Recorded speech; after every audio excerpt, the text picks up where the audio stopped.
রানী রাতে ক্ষুধার্ত ও তৃষ্ণার্ত অবস্থায় এক নির্জন জায়গায় বসেছিল। তখন সেখান দিয়ে এক লোক যাচ্ছিল এবং রানীকে জিজ্ঞেস করল, চলবে কি? রানী বাধ্য হয়ে টাকা নিয়ে তার সাথে রাত কাটায় এবং তারপর সেই টাকা দিয়ে পেট ভরে খাবার খায়।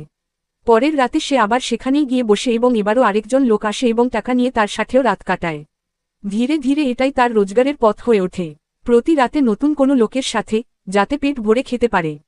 কিছুদিনের মধ্যে কিছু টাকা জমা হলে রানী একটি ছোট ঘর ভাড়া নেয় এবং সেখানেই থাকতে শুরু করে।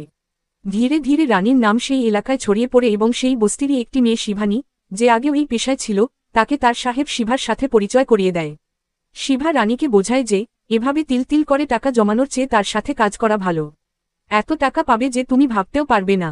রানী রাজি হয়ে যায়। এখন শিভাই তাকে কাস্টমার এনে দিতে শুরু করে এবং সে তাদের সামলায়ও। কিন্তু একদিন যখন শিভা ও রানী বাইকে করে যাচ্ছিল, তখন তাদের অ্যাক্সিডেন্ট হয়ে যায়। রানীকে হাসপাতালে ভর্তি করা হয়। সুস্থ হতেই শিভা আবার তাকে সেই কাজই ঠেলে দেয়। একদিন যখন তারা জন কোথাও যাচ্ছিল, তখন রাস্তায় বিক্রম নামের একজন পুলিশ অফিসার তাদের দেখে ফেলে এবং এখান থেকেই